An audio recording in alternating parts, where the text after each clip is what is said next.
Welcome. It is the 7 o'clock hour. It is 7:09 in the morning. Here on News Radio 830 KHVH. And it is going to be a great SHOPO hour.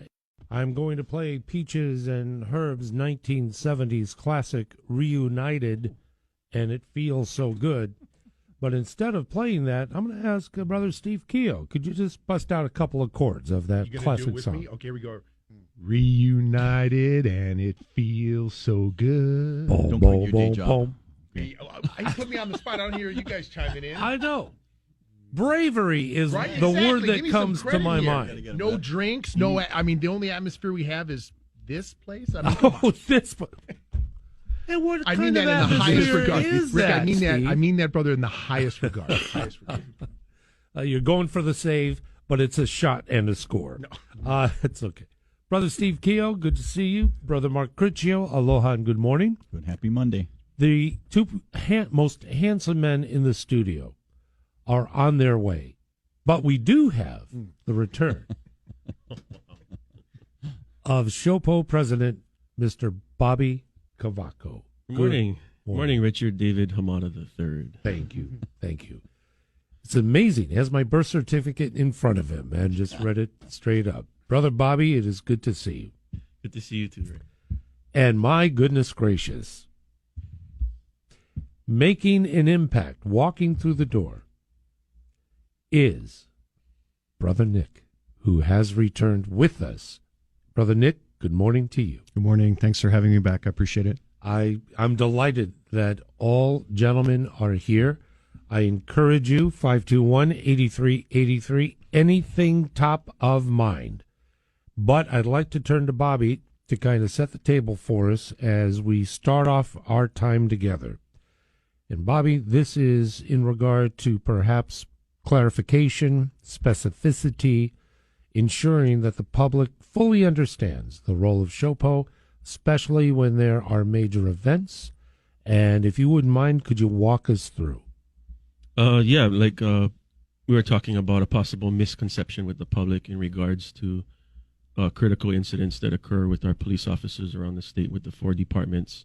Those would include like police shootings or incidents where the officers are in course and scope of their duties and they're getting possibly accused of a crime, such as the Waianae incident with our 3 officers, and going back to the SICAP incident with our other 3 officers.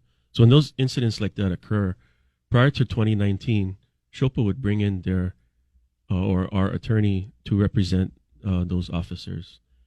And there was a nexus of liability associated with that, possibly. And so in order for the union to get away from the liability portion, we joined the Legal Defense Fund out of California called PORAC, Police Officers Research Association of California. And they represent a little bit over 75,000 police officers, and it's a legal defense fund.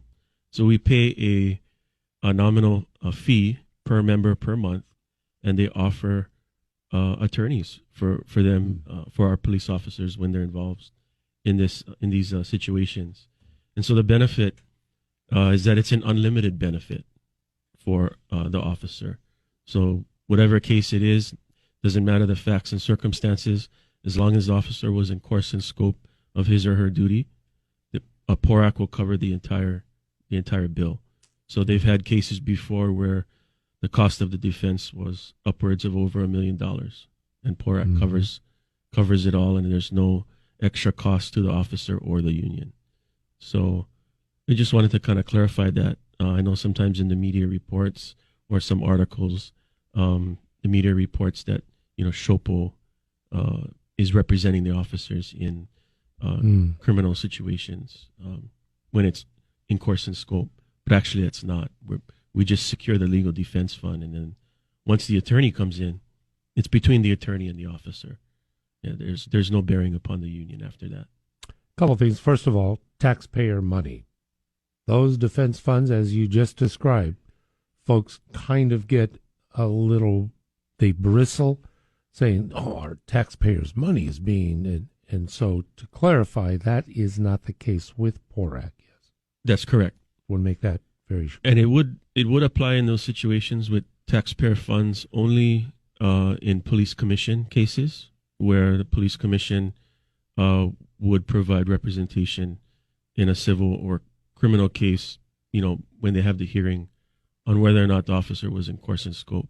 So if they were and the police commission approves it, yes, the taxpayers would pick up the bill. However, if they deny them, our PORAC coverage would kick in and the officer would get covered. Thank you for clarifying.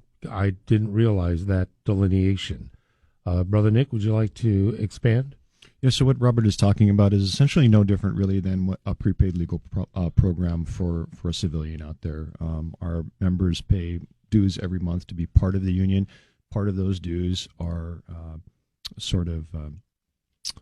routed to pay for the members' participation in PORAC.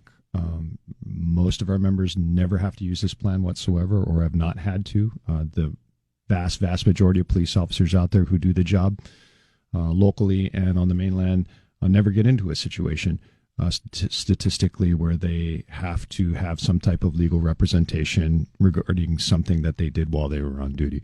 But in the event that they do, and in the event that the police commission does not or chooses not to provide that representation through City Corporation Council, this legal defense fund is there to assist them in those types of situations. It's very straightforward.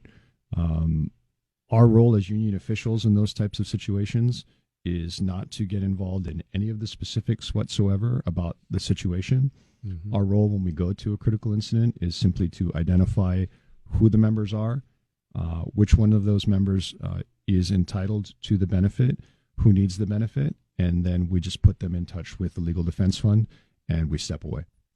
I'm going to transition to Brother Steve and then Mark.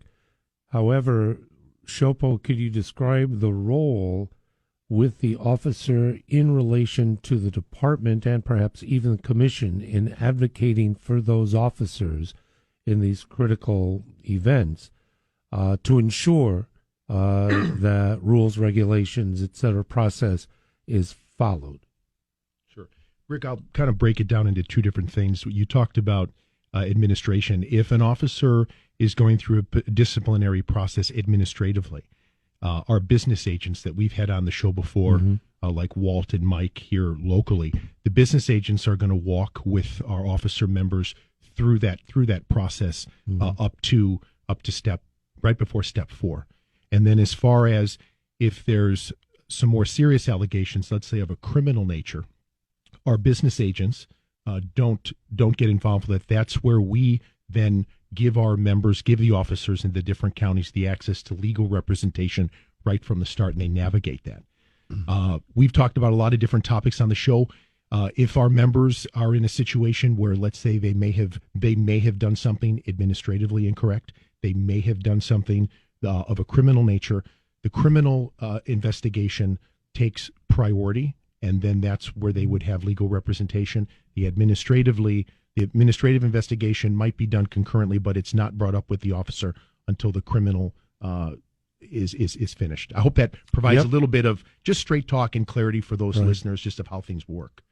Appreciate that. Yeah, sure. Thanks again. Sure. Brother Mark, turn to you for your thoughts. Yeah, so with the police commission, right? So if the officer is doing something in the scope of his duties, basically the police commission is bound by charter to have representation for them.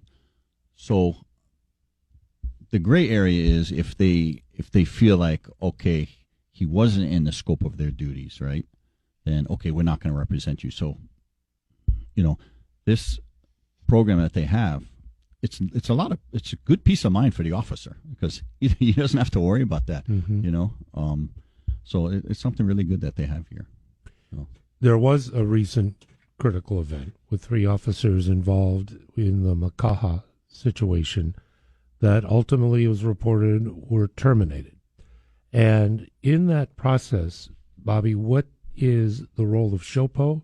And no need to speak specifically about this case, but in general, that role and responsibility of SHOPO. The union's role and responsibility is actually articulated in the Hawaii Review Statutes, Chapter 89, which authorizes SHOPO to be the sole bargaining unit for police officers in the state. So with that said, we have a duty and obligation to all of our members that we represent each and every one of them, and that would include situations like the Waianae case where the officers were terminated, and when they come in to file a grievance to possibly arbitrate and get their job back, that would be our duty and responsibility to take that forward.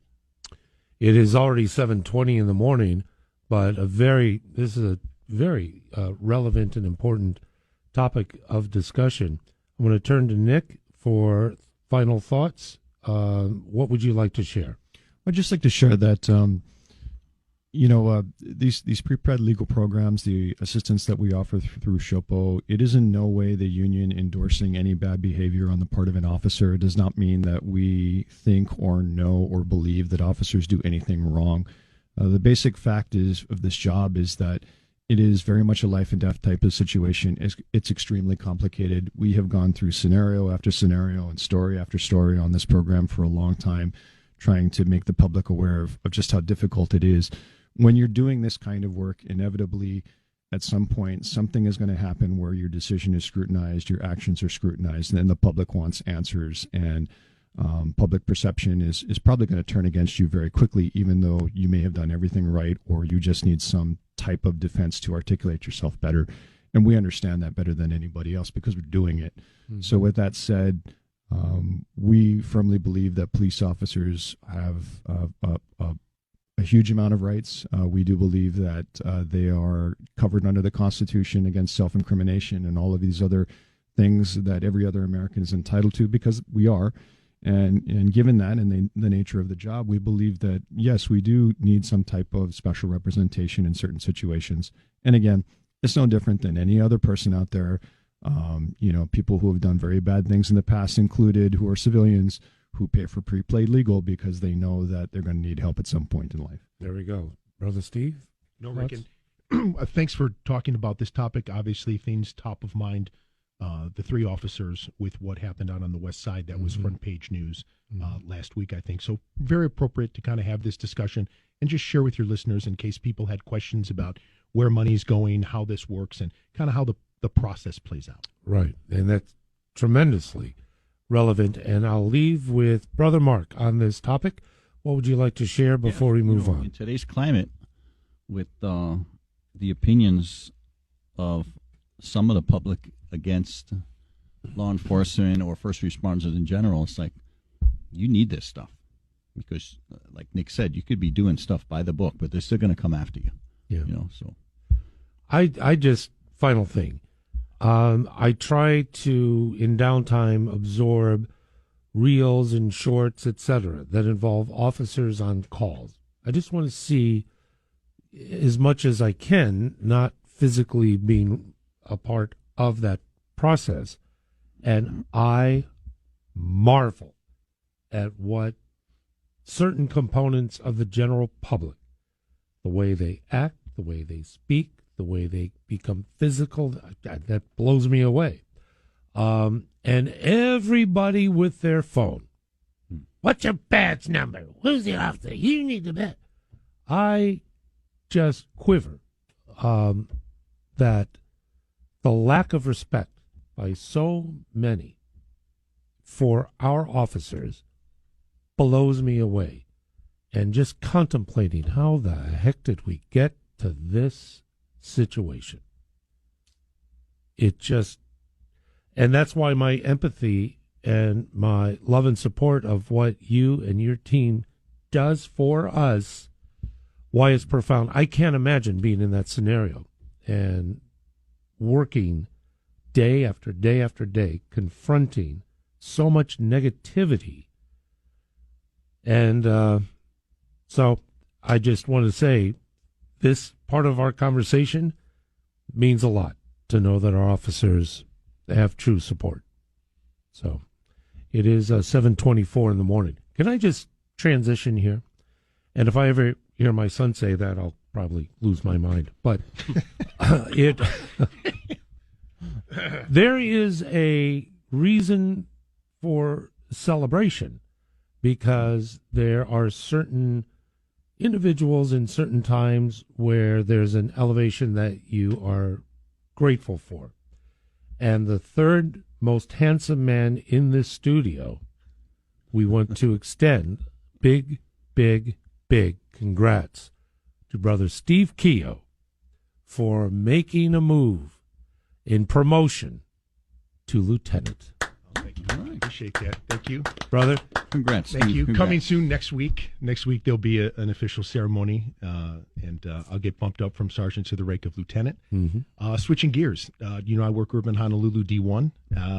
My new assignment will be out in Pearl City, District 3. Yeah. Looking forward to it. Well, not if there's anything I can do with it. Sure. I'll petition that you remain in D1, brother. Rick, could I point out that there were only 2 people being considered for that promotion? And one lives in Philadelphia. Actually, and one is currently one was currently off island, so they say, hey, Steve. just by default, by geographic location, we're going to pick this guy. They gave him a call and he didn't answer, so Steve was the next guy. Yeah, it's kind of by default, Rick. Let's get him out of town. Does that mean you acquired It's the going most? to be a really quick ceremony. Just, hey, Steve, come on up. Okay, everyone out of here. See you later. Done. So the criteria was you collected the most number of Cracker Jack coupons out of, and that's well done. That's very diligent. Yeah. I was going to say S&H stamps, but some of you guys are way too young. The Cracker Jack I can relate to. Yeah. In many ways, I know I can. Proof of purchase seals. Oh, my goodness. The gentleman in studio, SHOPO Hour, 521-8383, would love to have a chat with you, with our brothers in studio, 727. May I confirm, or can you share DUI checkpoints starting the month of March? Are they continuing through the month of April? That's the buzz on the block. That's part of the community.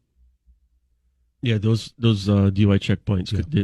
I believe the department does it year round. So it's not a special concern. Okay, gotcha. And Rick, remember with those checkpoints is the department is required to put out a notice to the public, and usually there's a date requirement.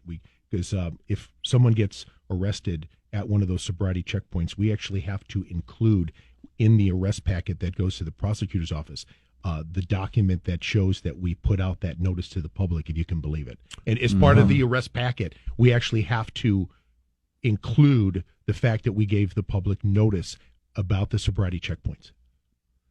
That's a requirement? Yep. Yeah. When you hook somebody up for somebody's drinking too much, they get hooked up, they take their ride to jail, the paperwork, we have to include that with all the booking paperwork. If they don't do that, the case is tossed.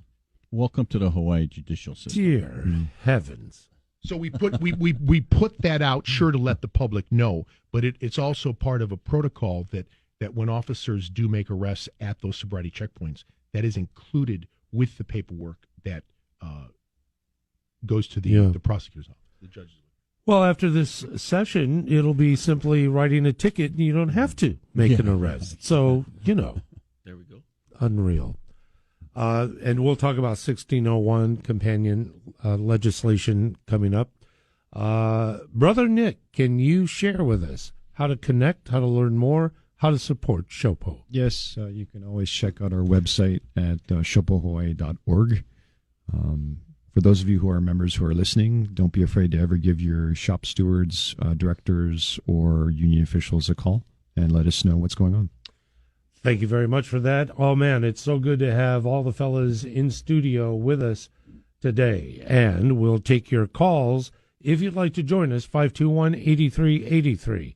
But we're looking at a substantive calendar date for the legislature, a couple of bills that, again, we've discussed, but there is movement, and we'll bring that to you after this. It's the SHOPO Hour on News Radio 830 KHVH. Delightful that Brother Bobby, Brother Nick, Brother Steve, Brother Mark, all together, and this hour is flying by. We've alluded to somewhat with levity, but it's serious, about Bill 1601 and what the implications are of this. It bears to be repetitive because our friends need to know just really what's at stake here. and what the impact is. Because up and down the playground, yes, there are those that are expressing opposition, but it's a numbers game with a vote. A deferment of a hearing last week now brings it to this week, and it's 1601, citations v. arrests. So if we could, once again, summarize and state what the implications are if this bill passes in its present form, and then there's a bill in the Senate which is completely opposite, and we'll delve into that as well. Who'd like to start off with 1601, what it is, and why it's important that we know? So House Bill 1601 basically states that for any misdemeanor, petty misdemeanor, or violation, law enforcement officers shall give a citation in lieu of arrest. Basically, the bill takes away the discretion of our law enforcement officers when dealing with a misdemeanor, petty misdemeanor, or violation. And really, it kind of ties the hands of our police officers when trying to address crimes like that. Sometimes I think the legislature just introduces they just throw stuff in the water and see if the public's going to notice, and if it passes, great. This bill really, it's unfortunate. I don't know where some of the heads are of our legislators. This is not the be all end all of solving overcrowding in prisons. We would be open to actually having the bill passed with an amendment where that's fine, but it'll only be applicable to members of the legislature if they're a victim in a crime. But for everybody else, we make the arrest. And then we'll see how the legislators feel when they're a victim of a misdemeanor or petty misdemeanor. If they get assaulted, or if somebody, they get into a road rage incident and somebody comes with a bat and smashes their window or damages their car, I would assume that just like any other citizen in the community, they would want that person arrested and not given a citation and be let go. So I think if some of them who have these outlandish views, if they were placed in that situation where they were victims of the crime, they would have maybe a total different outlook on it. Perhaps there is support because they're the ones that commit the crimes. Well, there's some recent incidents we could talk about. I'm just saying, that. There's been a whole spate of different things, and not meant to be offensive, but observatory. You have to kind of figure out where people are coming from in the legislative process, because this is one of the most asinine things I've ever heard. And maybe Brother Nick can comment on the Public Defender's Office of their vociferous support of this, and citing two things. One, well, there's just some crimes that it's not necessary to arrest because it leaves a lasting impression and impact on the individual.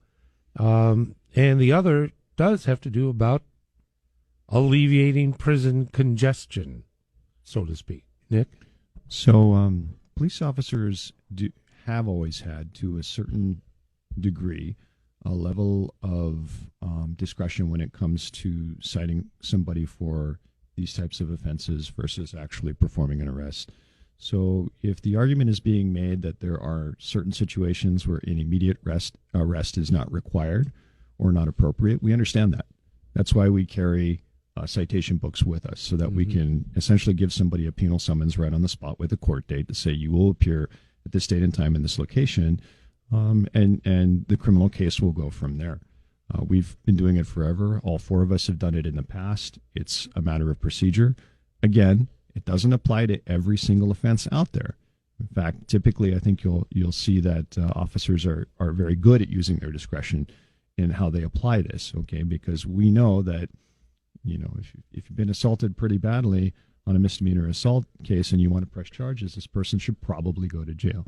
All right, but at the same time, there are certain situations, like if your dog got loose, and ended up, possibly injuring somebody in a minor way, it's more appropriate to give you a ticket and let the courts handle it that way. Does it alleviate prison overpopulation? Not necessarily. People also have the ability, once they're arrested, to post bail when bail is assigned in these situations. And a good measure of people are able to get out on bail immediately, in which case their case still goes to court, just like it would if you gave them a summons right on the spot. Speaking as a individual, as a union rep, and not a police officer or anything like that, I think it's pretty obvious where the trend is coming from. It's coming from the mainland. It's following political party lines. And if you look closely at what's going on the mainland right now, it's failing. Miserably. It is. Miserably. Yeah, absolutely. LT? Next week. Okay, sir. So SGT? So if I'm driving around in my car and I'm one of your listeners and I'm listening to this, the fact of the matter is, would this bill make our community safer or less safe? Fact is, it would make it less safe. Would it empower the police or would it demoralize them? Would it make their job harder? It's going to make it harder. This is one profession where everybody feels they have a say in how we do our job. I can tell you right now, in urban Honolulu, Rick, when officers go to misdemeanor or petty misdemeanor cases, we absolutely criminally summons, we criminally cite rather than arrest. The patrolmen, the officers that show up, they usually make a call to their sergeant. Hey, Sarge, rather than arresting this individual for petty shoplifting, can I just do a criminal summons? Yeah, let's run with it. So we're already doing that. But occasionally, I think we can all agree, let's take disorderly conduct. Okay, some guy is drunk in the middle of the road. He's causing a huge ruckus. He's causing a danger to himself, others. Traffic can't get by. How are we supposed to criminal summons that guy? What are we supposed to do with an individual who is acting disorderly and creating a ruckus? And what tools do we have as cops to fix this and keep the community safe? Well, this person needs to get hooked up, get sober, and get arrested for disorderly conduct. How can we criminally summons that? How do we not arrest somebody from driving intoxicated? How does that work? I mean, just the thought process from these legislators is so far whacked out there. It doesn't, if someone is driving intoxicated and we can't arrest them, well, what do we do with them? How do they get away from the scene? What are we supposed to do? Right? As far as prison overcrowded, let's be real clear. Nobody's going to prison for stealing cupcakes from the Helle gas station. Okay. They're getting criminally summoned. If anything, maybe people spend a little less time in HPD cell block, or maybe a little bit less time over in OCCC. But we're not saving prison. People only go to prison when they're looking at stints of 5 years or more. So let's have some common sense. And again, I want to put this out there, Rick, Bobby and I, and us guys over at SHOPO. We are happy to engage in a dialogue with elected officials to educate them and give them an officer's point of view. We have not been contacted by any of the lawmakers that are coming up with these types of suggestions, not once. And I just want to reiterate, we are here to help educate and have a dialogue with elected leaderships that are trying to do things related to public safety and criminal justice. Please come to us. We'll share with you our opinion, and maybe together there's some common sense that can happen here. I think it's in your statement is that it's predisposed. It's already concluded. They've made up their minds. And this is a fulfillment when we went through the whole bail reform in the initial stages in the first intro. All this is an end around. It's a different way to speak, a different type of language. But the general public, our friends listening now, you've got to tell your 10 people in your circle, spread this word. This requires ultimate rejection, and I would submit in an election year a rejection of the individuals that support this. Brother Mark. Like Steve said, man, they got no common sense over there. But I've always said it. They didn't get their bail reform last year. This is their workaround, right? But and one of the big things is lack of we don't have prison space. We want to clear out the prisons. Okay, well, it was your job for the last 30 years to build a damn prison. So you failed at your job. So what are you going to do? You're going to make the public unsafe. Right? We have it. So, and then again, right? Yeah. Officers have the discretion to cite. We're doing it already, right? However, judges, right? So you get arrested for a petty misdemeanor or misdemeanor, you go down to HPD subblock. Judges every single day are reviewing those cases and are letting people go. So they're letting go already. So there's no reason for something. This is asinine. It's stupid. But these guys, when they draft these bills, like Steve said, they do not consult HPD or any type of law enforcement. They should get their butts and they should be riding with law enforcement to see what it will do, the impact that bill will have on the community. Before we make our next break, there's not a companion bill, but a parallel bill that's going through the state Senate. Mark, you mentioned it coming into the room. Oh, okay. This in regard, please. So Senator Sharon Moriwaki, I've had many, when I was working, I have many. She's a Waikiki. Yes. I had many meetings with her, and you know what? She gets it, right? She really gets it. So there was a bill, it says it passed first reading, I guess, but the bill aims to establish a felony charge if a criminal is convicted of 3 third-degree assault counts. We need more thinking like this in the legislature. This is what is going to bring crime down, not giving citations and letting these guys go. Then we got some idiot, I don't know her name, she gets up there saying, oh, but some people, they say that we have to be kind because the offender might be on drugs or mental. Okay? All right, so let's keep them on the street and let them just run amok, right? Yeah. You want to put them away. You want to, here's the other thing. You put them away. Why don't you get them some help, right? Why don't you put something in the system that'll make them stop doing that, right? That is your job. That's one of the, not protests, but one of the conditions when I talk with other officials. We can't. We don't have enough bed space, but more importantly, they're claiming they don't have enough of that support, that we can't just simply criminalize homelessness. If we're going to have them in a space off the streets, we then have to provide the mental help, the drug counseling, whatever that would entail. And I'm being told on this program there aren't enough assets to do that. Individuals, the core program that was implemented a couple of years ago, I see it on the streets of Chinatown and downtown. So I know there's intervention there, but that's just scratching the proverbial surface. But and so that's my point. This is the legislature, that square building. This is their job to do stuff like this, and they're failing at it.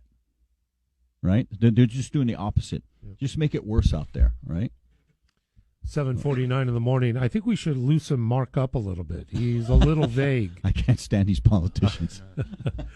Well, that's the breaking news of the morning. Goodness.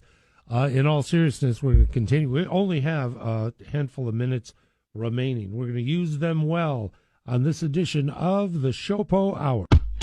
It's the SHOPO Hour on News Radio 830 KHVH. Once again, it will be next week that Brother Steve will officially attain the rank of lieutenant. What does that mean in just in a matter of a few moments? But what does that mean in hierarchy within the department and for you personally as far as role and responsibility? It's actually a really good question, Rick. So it's the highest rank I can be within the police department and still do what I do for SHOPO. SHOPO represents officers, corporals, sergeants, lieutenants. So it's the highest rank I can attain and still be actively a part of SHOPO.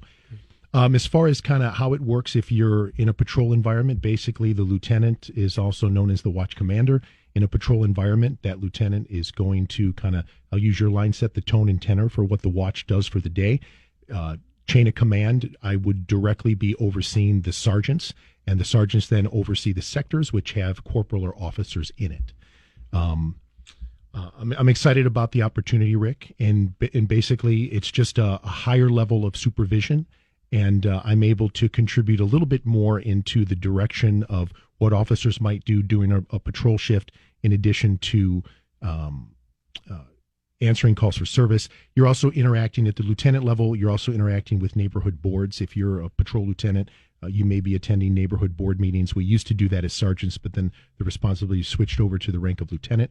One thing that might be interesting to the public is, unlike the military service, if you have a college degree and you go to officer candidate school, you come right out you have a lieutenant rank. Within most major metropolitan police departments, it doesn't matter your educational experience or what you bring to the table from an academic side. Everybody starts at the bottom, and then there is a promotional process as you work your way up. Good. So there's no way to attain the rank of lieutenant in a police department by simply having a college degree, going to officer candidate selection, and then coming out at that officer rank. Just to share with maybe some of our military listeners or retirees or whatnot. Sounds good. Thank you for sharing that. Thanks, Rick. Indeed. We're going to do a round robin in the remaining minutes that we have, just to share whatever observations, commentary you would like before we go. I'm going to start with Brother Mark on this side, if you wouldn't mind. We've covered a lot of ground today. Additionally, anything else you'd like to share? Events, calls to action, messages for our legislature, although I think they got a good one.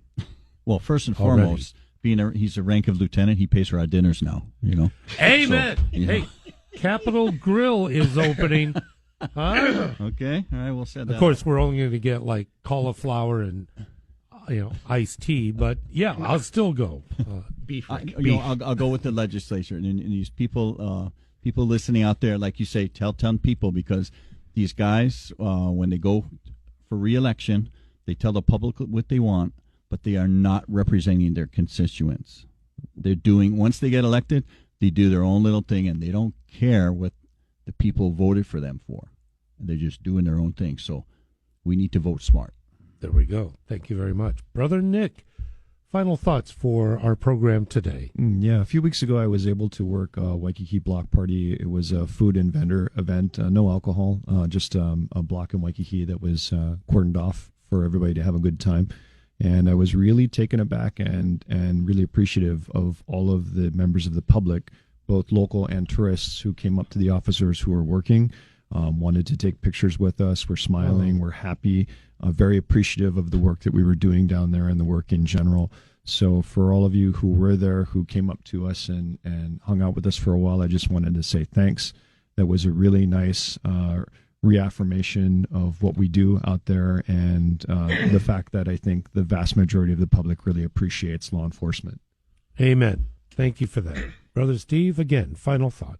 Rick, you've been very gracious on the show representing the promotion that I'm getting, but I do want to share that I'm actually getting promoted with other individuals. HPD is going to be promoting 12 individuals to the rank of corporal, 12 individuals to the rank of detective sergeant, and 9 total lieutenants, so 8 others with me. If you'd like to see how HPD handles that process and that ceremony and that formal recognition, please come down next week, 10:30, Mission Memorial is when HPD is going to have that official public recognition. If you'd like to come down, check it out, see how HPD does that, please come. And again, congratulations to all the promotees, really talented men and women. That is next Tuesday. Correct. A week from tomorrow. Yeah, correct. Awesome. Brother Bobby, speaking of promotions, I'd like to elevate you to president of the PGA Tour because they are screwing things up so bad in regard to live golf. I don't know what's going to happen. But in seriousness, President of SHOPO, final thoughts today. Oh, actually, we'd like to give a thank you to you, Rick, for this opportunity, for allowing us to have this time to engage the community and what SHOPO does for its police officers. We know that you also have the mayor on, who takes calls from the community and actually addresses each and every, call the week after, along with Chief Logan in HPD. So I think you have a very good wide array of the spectrum on what's going on in the community. And us as SHOPO are just, thankful that we have a seat at the table to represent our police officers across all 4 police departments across the state. I appreciate that very much, Bobby. I really do. And I hearken back to the very beginnings of our time together. And over that course of time, my number one component of this program is that you join us and then you walk away knowing something you didn't know before. We learn. And we can get fired up. We can have our opinions that can be fairly tart at times, but when it's appropriate, it's relevant because the perspective of our officers, underreported, unfortunately, there are misconceptions and and inaccurate portrayals and stories that need to be rectified. And by you joining us, gentlemen, it gives us that one-on-one of what our officers contribute, of what their challenges are, but importantly, to cite the support that really does course through our community. So many, many, many thanks. And I should have a cover charge next time with so many guys in the studio. $5 a head, I'd be $20 a head. There we go. Gentlemen, across the board, thank you so much. Thank you, brother. And thank you guys for joining us. The SHOPO Hour will return.